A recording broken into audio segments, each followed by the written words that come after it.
esta pequeña charla, que es como había anunciado, como una clase de catequesis. ¿Y cuál es el objetivo? ¿Para qué lo hacemos? Para reforzar nuestra fe. Entonces, lo que vamos a hacer es simplemente recordar algo que ya lo conocemos, que está en la Biblia, solo que vamos a ver los pasajes, algunos de los tantos pasajes que hay en la Sagrada Escritura, y que nos permiten reforzar nuestra fe, responder un poco a estas preguntas, porque cuando vienen las pruebas, cuando vienen las dificultades, es obvio, es lógico que nos preguntemos, pues ¿por qué Dios no resuelve esto? ¿O por qué Dios no hace aquello otro? ¿No? ¿De verdad le importamos? Bueno, vienen muchas preguntas, ¿no? Y sabemos que hay muchos cristianos que justamente por no conocer su fe están tristes, están depresivos, digamos, justamente esa ignorancia en la parte religiosa nos pasa factura, o les pasa factura a aquellos cristianos que lo único que hicieron fue su catequesis allá cuando eran pequeñitos y después se olvidaron de Dios. Entonces, lo que yo voy a decir es especialmente para los adultos, porque vamos a tratar de ver algo más de lo que ya, digamos, sabemos. Bueno, el 2020, como vimos, como lo hemos vivido, un año de incertidumbre. Hoy te dicen una cosa, mañana te dicen otras, cosas contradictorias, censuras de un lado, censuras del otro. Bueno, eso yo no me voy a detener en eso. Lo primero que tenemos que tener bien claro como cristianos, como católicos, es de que nuestra fe no significa solo creer en Dios. Porque creer en Dios, pues la mayoría de la gente dice, bueno, sí, yo creo. La mayoría de la gente te responde que sí. Pero nosotros, nuestra fe es más profunda. No solo creemos que Dios existe, sino creemos que Dios se ha revelado, Dios ha hablado, y que nosotros tenemos acceso a eso que Dios ha dicho y ha predicho. Es decir, lo que predijo, las profecías también. Porque Dios ha dicho cosas del momento en el que vivía la población, pero también le ha dicho cosas del futuro. Y es lo que se llaman las profecías.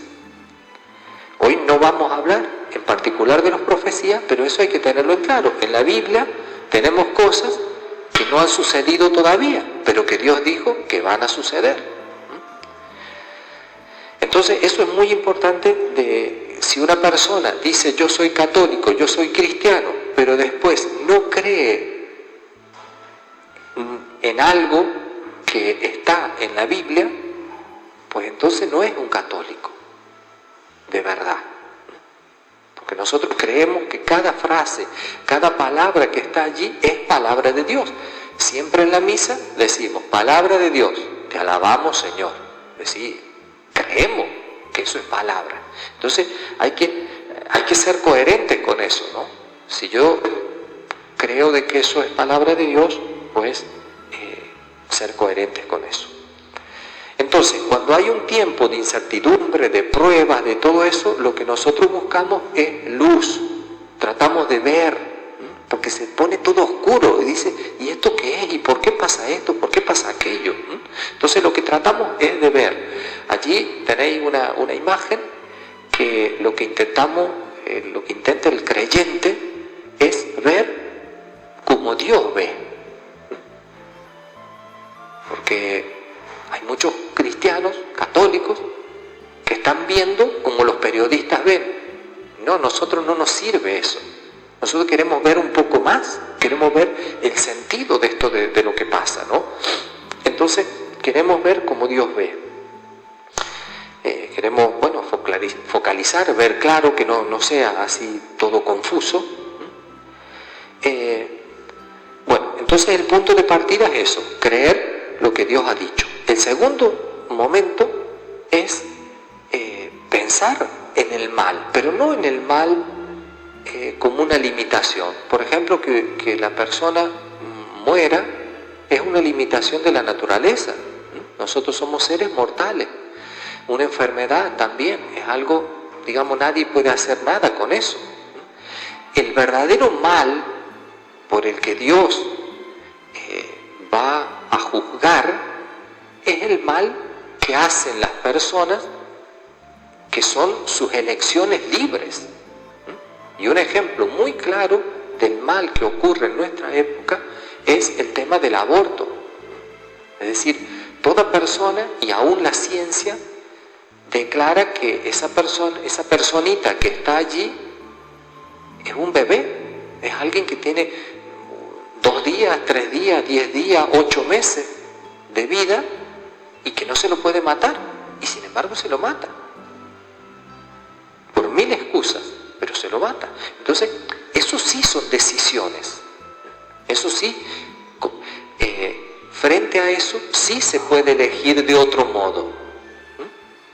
Vosotros conocéis, digamos, los movimientos pro vida que dicen, bueno, si esta madre no lo puede alimentar, no le puede dar una vida digna, pues lo puede dar a alguien para que lo críe.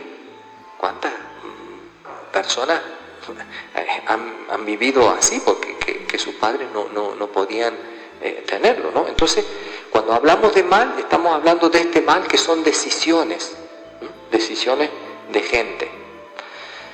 Bueno, para entender entonces todo esto hay que recurrir a la palabra y es nuestra referencia. Y hay que seguir buscando allí en la Sagrada Escritura porque allí está la razón. Bueno, y aquí lo más importante o lo que nos va a dar una mirada más allá es ver cómo Dios ha creado el mundo. Dios no solo nos ha creado a nosotros en nuestro mundo, sino que Dios ha creado un mundo que es superior al nuestro, un mundo más perfecto que el nuestro, que es el mundo de los ángeles. Entonces, de hecho, en el credo lo decimos, creador del cielo y de la tierra, de todo lo visible y lo invisible. Entonces vamos a tratar un poquito este tema de los ángeles para ver, bueno, ¿qué son? Si los ángeles son algo que está allá arriba y que no tiene nada que ver en nuestra vida y en la vida de los seres humanos, o sí tiene que ver. Bueno, ¿qué piensa Jesús cuando Él habla de los ángeles? Jesús habla de los ángeles como seres, sea del ángel caído, que es Lucifer, Satanás, o de los ángeles buenos. Jesús habla como seres reales, no como seres simbólicos, como algo, como a veces se los pintan con alitas, con esto, con coronitas y todo eso. No, son seres espirituales y seres reales. Una de las citas textuales de Jesús es esta. Jesús les había explicado a los discípulos la cizaña, ¿recordáis la parábola de la cizaña?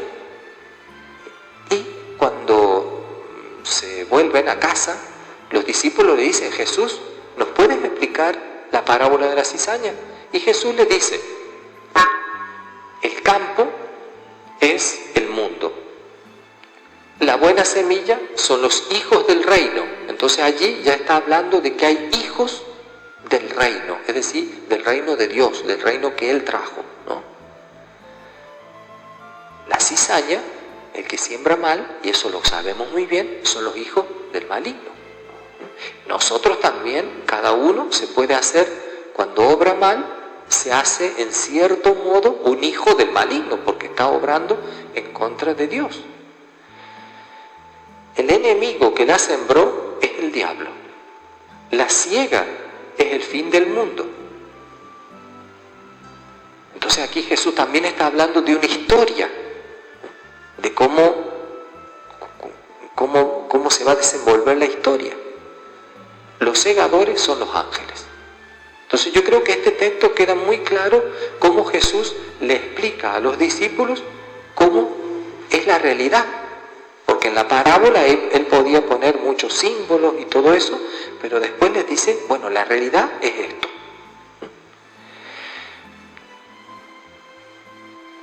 También también habla de los ángeles como seres reales y como seres que actúan en la vida. Cuando lo van a arrestar a Jesús, recordemos que hay uno de los que están con Jesús que sale y le corta la oreja a uno de los que venían a arrestarlo a Jesús. Y entonces Jesús en ese momento les dice: vuelve tu espada a su sitio, porque todos los que tomen la espada, a espada perecerán. Y aquí viene la frase de Jesús que dice: ¿o piensas que no puedo rogar a mi Padre y Él pondría a mi disposición ahora mismo más de 12 legiones de ángeles? Está claro que Jesús cuenta con los ángeles, que son sus servidores. Entonces, y dice: simplemente yo no se lo pido a Jesús, no se lo pido a Dios, pero Dios podría ponerme, ¿no?, a disposición eso. Bueno, entonces ya hemos visto cómo los ángeles, Jesús cuando habla de los ángeles, habla como seres reales. Ahora, estos ángeles, y esto es lo más importante entender, que en ese mundo superior es donde se inició o donde tuvo origen el mal. Ahí vemos dos citas de la Biblia. La segunda carta de Pedro, que dice: Dios no perdonó a los ángeles, sino que los precipitó al abismo. Está hablando de antes del pecado de Adán y Eva, que Dios les dio también una oportunidad, porque Dios no creó a Lucifer, o mejor dicho, lo creó a este ángel precioso, que era perfectísimo, pero este ángel tuvo esa oportunidad, o mejor dicho, no quiso reconocer la grandeza de Dios. La carta de Judas, que es una carta pequeñita al final de la Biblia, dice: los ángeles no conservaron su rango, abandonaron su moral. Y en el Catecismo de la Iglesia Católica, en el número 391 a 395, también tenemos este tema del origen del mal.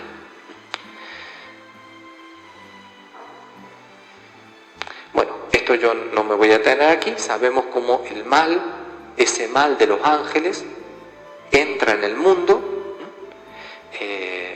y si Adán y Eva hubieran resistido a la tentación, no le hubieran creído a Lucifer, no hubiéramos tenido mal. Posiblemente no hubiéramos tenido mal, pero el ángel puede entrar cuando nosotros le abrimos la puerta. Adán y Eva empezaron a creerle. En la Biblia está como simbolizado con la serpiente, pero es el ángel caído. Bueno, Jesús nos confirma que ese ángel caído sigue activo, y lo que hizo con Adán y Eva lo hace siempre, y lo hace con todos, y lo hace con aquellos que más responsabilidad tienen, aquellos que sean más buenos, también los hace con eso. Y por eso a aquel que fue el primer papa, que fue San Pedro, Jesús mismo le dice: Pedro, Simón, mira que Satanás ha solicitado. Esto es hermoso, porque quiere decir que el diablo, el ángel caído, no puede hacer nada sin el permiso de Dios. Es decir, el cura de Ars decía que el diablo, el ángel caído, es como un perro atado con una cadena, que si tú te acercas, pues te va a morder, pero si tú no te acercas no te puede hacer nada. Bueno, y esto está aquí, el mismo Jesús lo dice: mira que Satanás ha solicitado el poder cribaros como el trigo.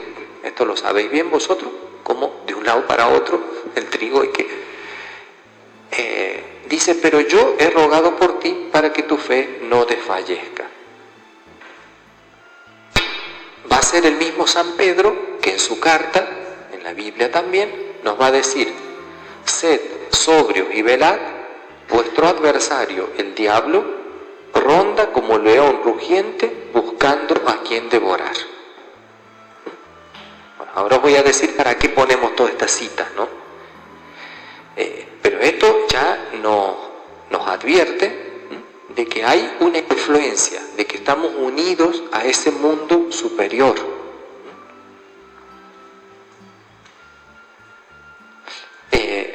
Es muy importante entender esto, que los ángeles no son como nosotros. Los ángeles son seres perfectos, son seres que tienen un gran poder, y por eso a los ángeles Dios les dio una sola oportunidad. En cambio a nosotros nos da millones de oportunidades. Nosotros pecamos, caemos, nos arrepentimos, volvemos, tenemos toda nuestra vida, y Dios nos da muchísimas oportunidades, porque somos imperfectos, porque somos incapaces de amar totalmente y somos incapaces también de odiar. Bueno, y aquí viene la cuestión que va a tener mucha relación con lo que pasa hoy.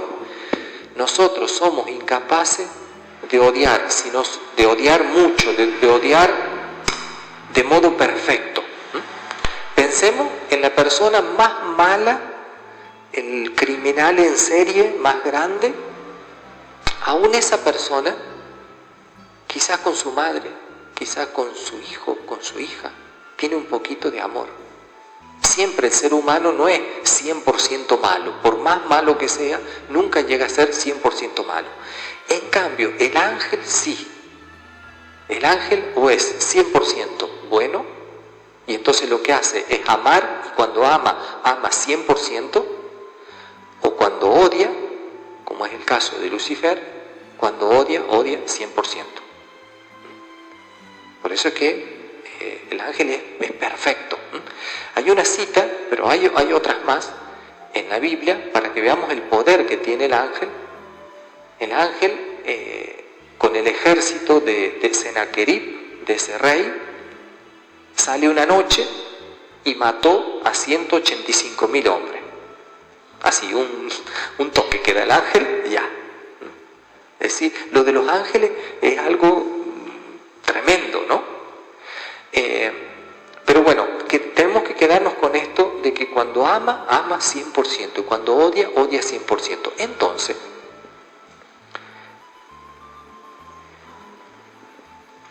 volvemos al origen, que en todos los acontecimientos, en todo lo que pasa, en las decisiones de las personas, todo lo que pasa en el mundo, hay una lucha de fondo. Eso los cristianos, porque Jesús lo ha dicho, y para eso he puesto todas las citas que he puesto, hay una lucha de fondo entre el bien y el mal. Y ahora entendemos que esa lucha entre el bien y el mal es entre Dios y las fuerzas del mal. Siempre detrás de todo está esa lucha. ¿Por qué? Porque el ángel ese que allá antes de la creación empezó a odiar a Dios, pues lo odia 100%. Y como a Dios no le puede hacer nada, ¿qué va a intentar hacer? Va a intentar destruir toda la obra de Dios. Es decir, si Dios creó un pájaro, una planta, el demonio lo odia a eso, odia cada piedra que Dios ha creado. ¿Por qué? Porque Dios la ha creado, por eso la odia. Pero de modo especial va a odiar al ser humano y va a intentar que el ser humano se pierda. Esto, para que veáis cómo después esto, si lo bajamos a la realidad, cuando vemos las atrocidades en la historia, no solamente los campos de concentración, sino atrocidades que han cometido, y a veces en nombre de Dios, ¿no? Lo que fue la Inquisición, especialmente la Inquisición protestante, porque después ha habido toda una leyenda negra hablando de una... Te dicen Inquisición y no te dicen de qué lado estuvo. Y todo el mundo se cree que eso es Iglesia Católica. Sí, también de ese lado. Pero lo que fue la Inquisición protestante Es decir, fue allí este espíritu del mal metido allí, infiltrado allí, que hizo atrocidades. Y todas las atrocidades, el hecho de, en cosas que se han descubierto, de los sacrificios humanos que hacían los aborígenes, sacrificios humanos, sacrificaban a niños, a personas, ¿no? Tú dices, ¿y eso por qué esa maldad? Y nosotros nos quedaríamos cortos si creemos que esa es una maldad del ser humano. No, esto va mucho más allá, es una maldad angélica. Simplemente que usa a seres humanos para cometer eso. Entonces esto nos ayuda a entender mejor lo que pasa hoy. Es decir, ¿cómo puede ser que algunas instituciones quieran reducir la población para que mueran esto? ¿Cómo puede ser esto, aquello? Claro, a la gente no le entra en la cabeza y está bien, porque si tú piensas que esto es nada más una maldad humana del ser humano, pues dicen, ¿pero por qué? Porque estas personas que a veces intentan o que quieren la reducción de la población y el control total y todas estas cosas, ellos ya tienen todo el dinero que quieran. Ellos tienen todo el dinero, tienen todo el poder. Entonces tú dices, pues ¿qué buscan? ¿Qué les falta? Y allí entendemos que están obedeciendo a otra fuerza, así como nosotros nos esforzamos por obedecer al buen espíritu, por obedecer a Dios. Hay personas que consciente o inconscientemente obedecen a otro espíritu. Pero hay muchísimos reportajes, muchas entrevistas donde, por ejemplo, estrellas de Hollywood reconocen que han hecho un pacto con el demonio, con Lucifer. ¿Para qué? Para tener éxito en la vida. Entonces, yo creo que esto no, aquí no hay nada de conspiranoico ni nada, es lo que sabemos nosotros como cristianos y que nos permite ver algo más. Entonces ya vamos pasando a la conclusión, ya vamos a ver que en la Cuaresma lo primero que hace Jesús es dejarse tentar por el demonio y enseñarnos cómo vencer. Bueno, esto es una conclusión lógica de que esto se infiltra en todos lados. Entonces eso tenemos que tener cuidado, porque nosotros, encima que somos pocos, el mal espíritu va a intentar infiltrarse para que estemos divididos. Entonces, y esto se infiltra en las relaciones de amistad, en los grupos parroquiales, en el trabajo, en el estudio, en todo, porque es que hay alguien que, eso tenemos que concientizarnos de que hay alguien que nos ama infinitamente, que es Dios, y hay alguien que nos odia infinitamente, que es aquel que odia a Dios, que es el ángel caído. Entonces, y obviamente se va a meter en aquellos que tienen más influencia. Entonces, en las grandes corporaciones, en las grandes empresas, en los que deciden después sobre la población, se va a meter ahí. Se va a meter en las instituciones religiosas. Bueno, se han metido con todo. Entonces, eso tenemos que al menos ser conscientes, ¿no? Recordemos que Jesús lo llama el príncipe de este mundo. Jesús lo llama el príncipe de este mundo, y San Pablo llega a llamarlo que es el Dios de este mundo. Ahí en la segunda carta a los Corintios 4:4. Entonces, estamos ya haciendo la conclusión.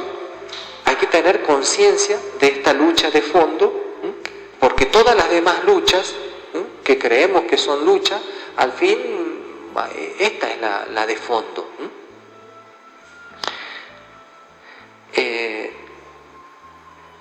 Como digo, cuando no se conoce esto, cuando no se conoce al enemigo, pues arriesgas de permanecer en la esclavitud o creer que tu enemigo es tu vecino o simplemente porque obra mal. Pero en realidad lo que tenemos que hacer es rezar por ese vecino o por quien sea, porque nos damos cuenta de que está obedeciendo a ese espíritu y no al espíritu del bien, ¿no? Al espíritu de Cristo. Entonces, esto, aquí yo he puesto el título futuro ilusorio. Lo que hoy están proponiendo como nuevo orden mundial es un futuro ilusorio. Es un orden que claro, que no tiene en cuenta esto, que no tiene en cuenta esta lucha de fondo. Y por tanto, entonces, hoy se está proponiendo que todos los seres humanos pensemos iguales, que todos nos unamos, creyendo de que vamos así a construir un mundo mejor. Y no es posible, no es posible porque por más que nos unamos todos los seres humanos, siempre nuestra fuerza va a ser humana. Y aquí el problema es angélico. Entonces el único que puede vencer a ese mal auténtico, o a ese que provoca, que incita al mal, es Dios. El único modo es unirse a Dios. Pero hoy se está proponiendo unir aún la misma iglesia, desgraciadamente, en algunas instituciones se está proponiendo unir a toda la humanidad, pero sin Dios. Como digo, la unión humana sin Dios es incapaz de vencer estas fuerzas del mal. Pero primero entonces, por eso he dicho todo lo que he dicho, hay que reconocer cuáles son las fuerzas del mal. No son el poder que tiene Bill Gates, el poder que tiene Soros, o el poder que tiene alguno de esos. Hay algo más y por eso ellos son fuertes. Y ese nuevo orden mundial que proponen no es posible porque no es posible un orden mejor que el orden natural, el orden que Dios ha puesto. Hoy se quiere un mundo sostenible, como dice la Agenda 2030, un nuevo orden, pero sin Dios. Es decir, quieren unir a todas las religiones, y unir a todas las religiones significa que ninguna religión puede pretender tener la verdad. Entonces todos son opiniones nada más. Entonces nosotros los cristianos, por ejemplo los católicos, no podemos decir de que Jesús es el camino, la verdad y la vida. No podemos decir de que Jesús es el Salvador del mundo.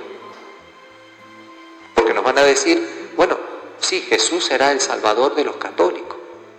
Pero no, hay otros dioses, hay otra... Entonces eso es algo...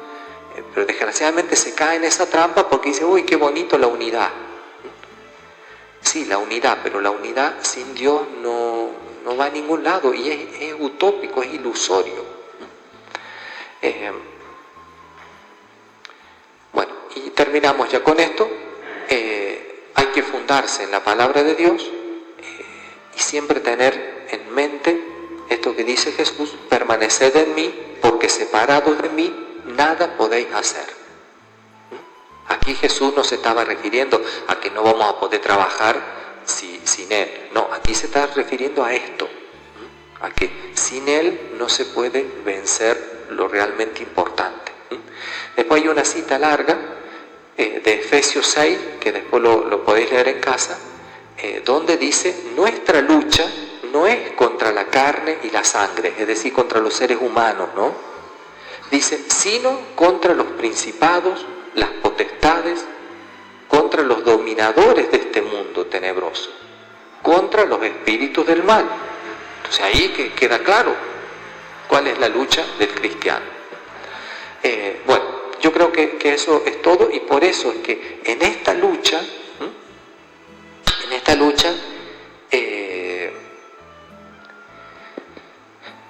nosotros pensamos, a veces hemos hablado algo de las profecías y de todo eso, en esta lucha pensamos que Dios en algún momento, porque lo ha dicho la Virgen en muchas apariciones, desde Fátima, apariciones que son conocidas por todos, de que Dios, como decimos, aprieta pero no ahorca, ¿no? O como se dice aquí, también así, ¿no? Bueno, no ahoga, bueno, es decir, no te deja sin respiración, sí, te puede poner a la prueba, pero entonces hay que estar convencido de que Dios, en el momento que vea que esto, digamos, ya no beneficia a los buenos, porque ciertamente que si tenemos una visión cristiana, el sobrellevar esto, la cruz, hay que sobrellevarla como cristianos, ¿no? Y bueno, sufrirla y ofrecérsela a Dios. Pero lo que tenemos que estar convencidos es que Dios es el Señor y Él va a actuar en el momento justo, no en el momento que nosotros quisiéramos. Porque nosotros, como decíamos en la misa, a veces nosotros no sabemos y eso hay que aceptarlo, ¿no? Dios va a actuar en el momento justo, pero cuando actúe, que no se nos vaya la cabeza, porque Dios si actúa, estamos diciéndolo todos los días en el Padre Nuestro, venga a nosotros tu reino. Bueno, cuando Dios haga un cimbrón, pues que nosotros tenemos que estar muy tranquilos, tenemos que decir, al fin, gracias Señor, y bueno, sea lo que sea, ¿no?